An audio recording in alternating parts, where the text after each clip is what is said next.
Hey guys, this is Abhishek from gadgetchoose.com, and today we have the Oppo N1 with us. The Oppo N1, about which we did an exclusive before that, it is coming to India on 30th of January. So today it is launching in India on 30th of January. It has been launched for a price of, you can say, 39,999, which is definitely a very high price. But considering this device in terms of the build quality, the overall form factor of the device, the overall features which you get on the device and the software itself, it seems to be a pretty good value for money, and we will just explain that in this review.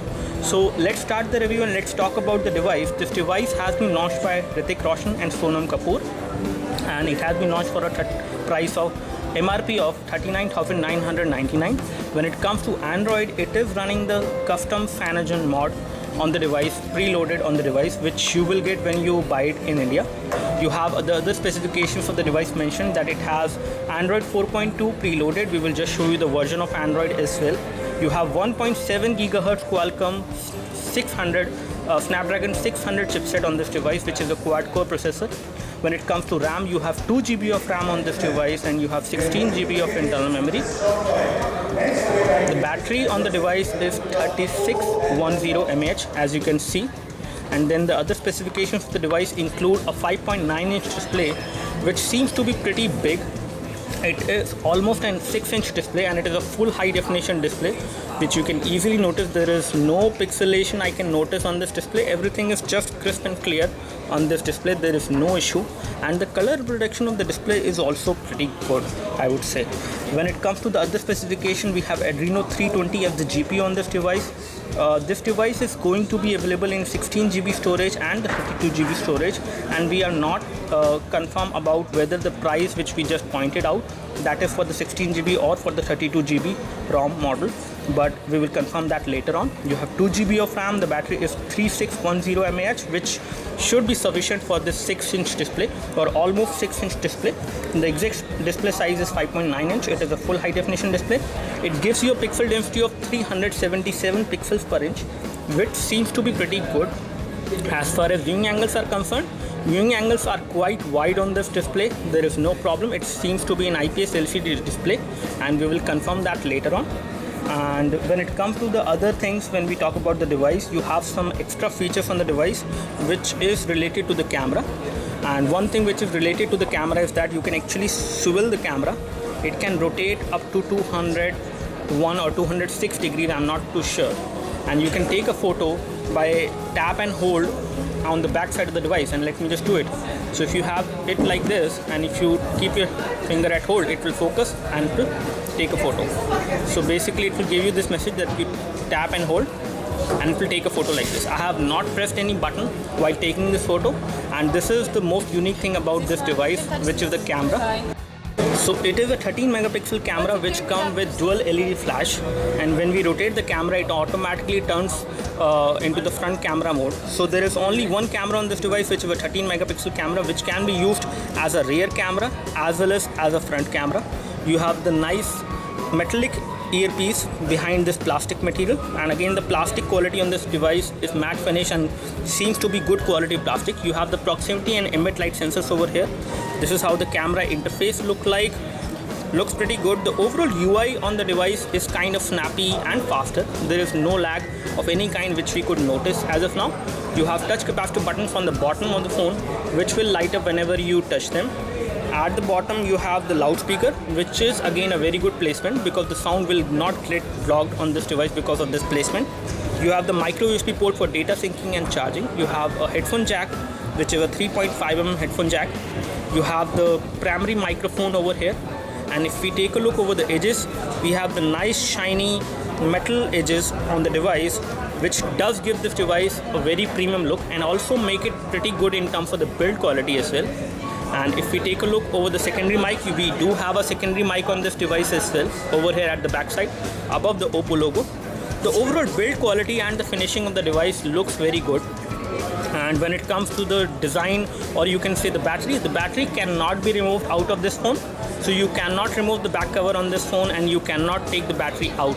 That is something which we have noticed. We have the power and sleep key over here. We have the volume rocker, and both of these keys are actually on the side. which seems to be a very nice design because this device is fairly large to hold in one hand. So one-handed usage might be limited. In order to access these keys, you just need to use your finger, and because they are on the side, they can be easily accessed.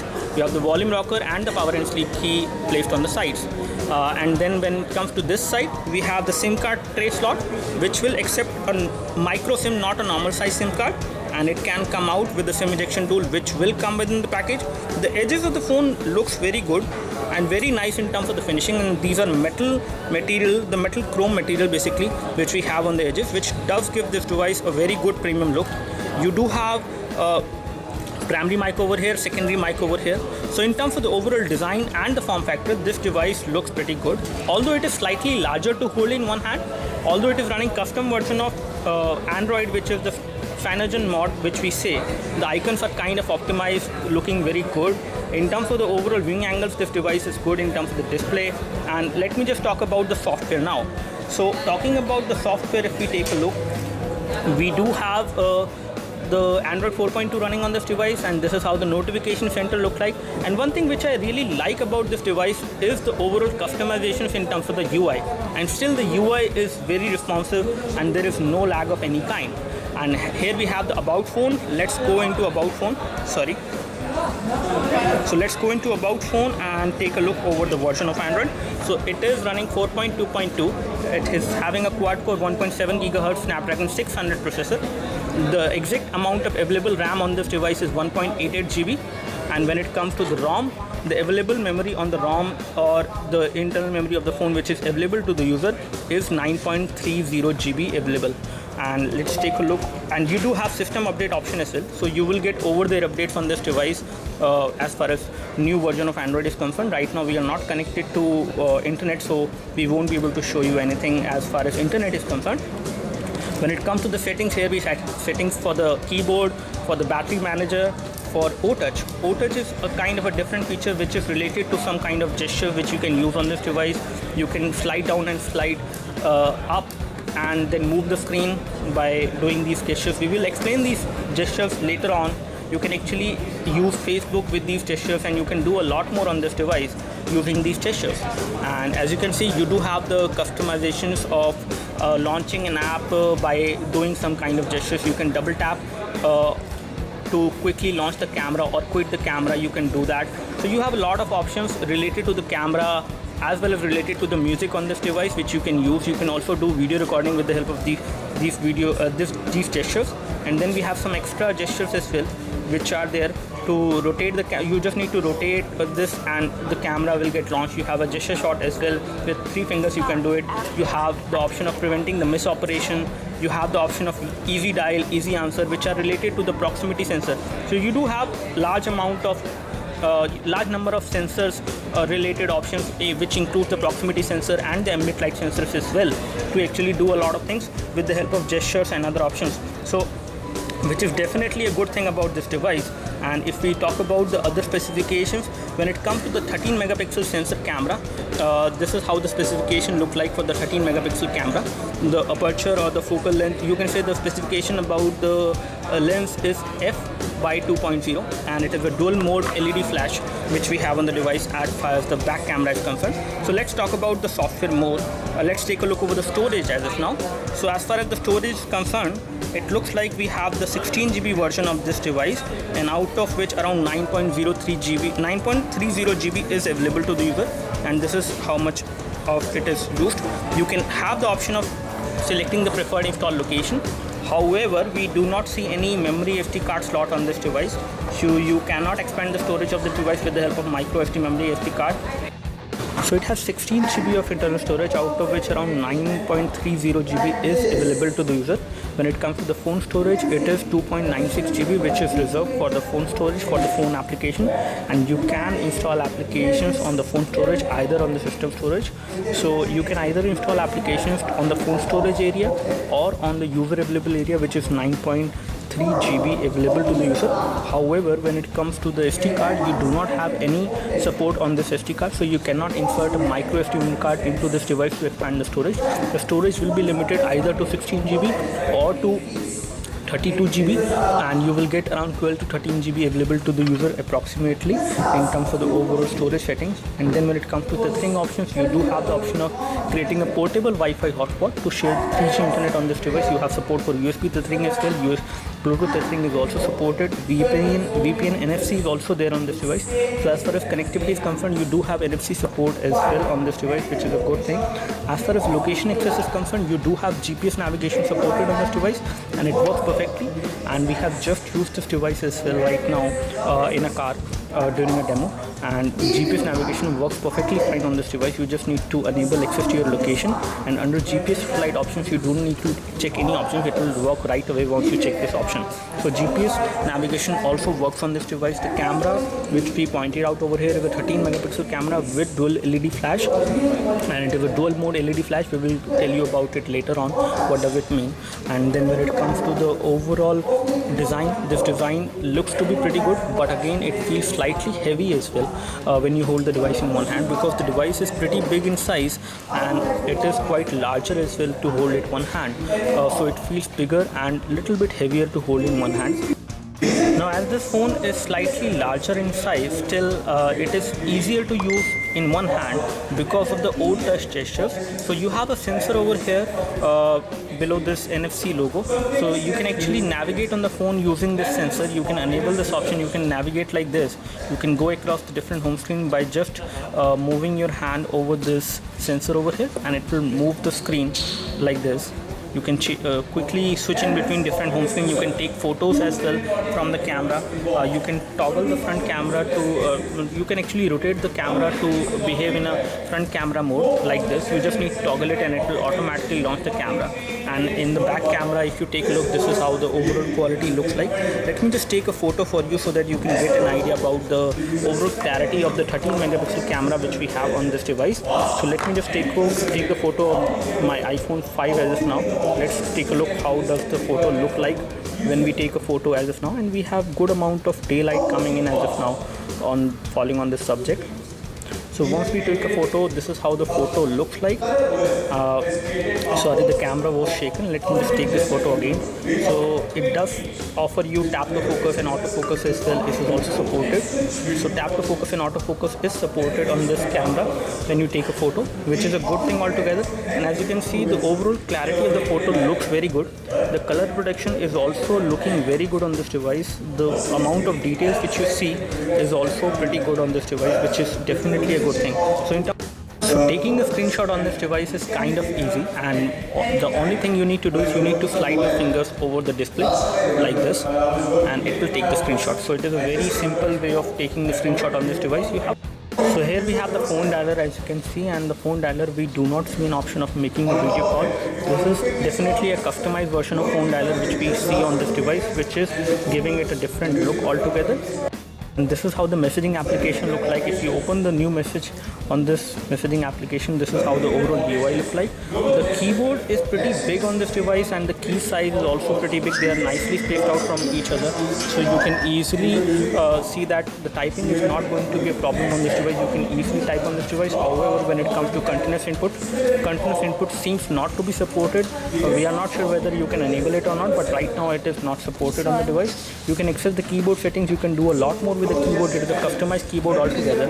So because of the Cyanogen mod ROM which is running on this device is definitely a very good UI which it offers to the consumer. So you can do a lot more with the UI. It is very much customized, and it is also faster as well in terms of the overall interface. So you can easily type on this device without any issues. You do have support for multiple languages as well. You can change the language as well. You have the support for T9 dictionary as well. So you have a lot more options on this device. As far as keyboard is concerned, you can switch in between different kind of keyboards. So you have an interactive screensaver which you can apply on this device in the form of a photo form or a frame which will go and show you different photos. So in terms of the overall customizations and the number of features which you have on the device, they are kind of unlimited, and there are large number of features which are there on this device which you can actually enjoy. So the software is definitely one of the key point of this particular device, which actually offers you a large number of things you can do as far as customization is concerned, as far as wallpaper is concerned, as far as different kind of gestures which which are supported. You have support for the gesture through the proximity sensor. You have the support for the gesture through the sensor which is there at the back, and you do have some touch-based sensors as well on the screen. So the screen is also recognizing these sensors which you can use to launch the camera. You can increase and decrease the volume. You can do a lot more things on this device with the help of these gestures. As far as RAM is concerned, you have 2 GB of RAM on this device, and out of 2 GB of RAM, let me just show you the current available RAM. So as of now, through this interface, we cannot see the current available RAM, but you do have the option of closing these applications directly from the screen. And when it comes to the free RAM, we cannot find the free RAM as of now, but the phone is responsive even when it is running large number of applications in the background. Now, as far as the custom UI is concerned, let me just show you the number of home screen. You have like 3 home screen on this device, and you can increase these home screens to maximum 9, which you can have on this device. Now, the thickness of the Oppo N1 is about 9mm. It has a curved back cover, which is matte in finish. This device is coming in white version as of now. We are not sure whether the black version will come to India, but again, you will get the white version only for a pretty high price. As far as the back cover is concerned, the back cover is matte finish in nature. It cannot be removed. It gives you a nice curve at the back, which makes you makes it easy actually to hold this device in one hand. And you do have these gestures which are supported with the help of the Oppo Touch. Basically, the touch gestures which are there, with which you can actually go across different home screen. You can do different things. You can go across different photos within the gallery as well. So you can do a lot more things as far as the touch sensor which is there at the back side of this device. The thickness of the device is 9mm, which is pretty good for a 6-inch tablet of this size, and the weight of the device is 213 grams, as you already told you. Now, 2 things I would like to tell you about this phone is that the display. So the display, as you can see, is really good. It is pretty good in terms of the overall color production, and the color saturation levels are also pretty good, as you can see. We have some high definition photos on this device which are looking absolutely amazing, I would say, in terms of the colors as well as in terms of the clarity. As far as the weight of the device is around 213 grams, which feels slightly heavier, but again pretty okay for a 6-inch tablet. We have seen other 6-inch tablets which were heavier than this one. Now, to conclude our review, we would like to say that this phone seems to be a pretty good phone as far as the overall build quality is concerned. As far as the custom UI which you see on the device, you have a large number of customizations which you can do on the UI in terms of the look and feel. You have different kind of gestures which are supported in the device. The build quality of the device is also decent. The camera, which can be rotated, is also a very good thing. You can take very different kind of photos with different angles with the help of this camera without actually tilting the phone display. So that is also a good thing. But in terms of the price, it is priced at 39,999, which is the MRP of this device, which seems to be a pretty high price for this device. Although this is a phablet and very decent phablet in terms of the overall build quality, in terms of the features, the hardware on this device is the Snapdragon 600 chipset. It could have been Snapdragon 800 chipset, because you can easily get the Snapdragon 800 chipset, which is the faster processor than this one, which is a Snapdragon 600 chipset. So you can easily get the Snapdragon 800 chipset at this price at which you're getting this device. So in terms of the overall value for money, it does not satisfy the complete requirements of the Indian consumer as of now, as far as the overall value for money is concerned. But looks like a decent phone, and it might sell, but again we have complete doubts whether it will sell or not in the Indian market, because it seems to be kind of pricey in terms of the overall price at which it is coming. It does give you good number of features, good number of gestures which are supported, a very good custom UI, Cyanogen mod supported, and the very good hardware and build quality as well. Again, it seems to be a pretty highly priced phone. Let's see how does this phone actually perform in the market. Do let us know if you have any specific questions for this device. We would love to help you. You can like this video if this video helped you by clicking the like button below. You can subscribe to our YouTube video channel for more videos like this by clicking the subscribe button below. Thanks for watching this video. This is Abhishek signing off. Thank you.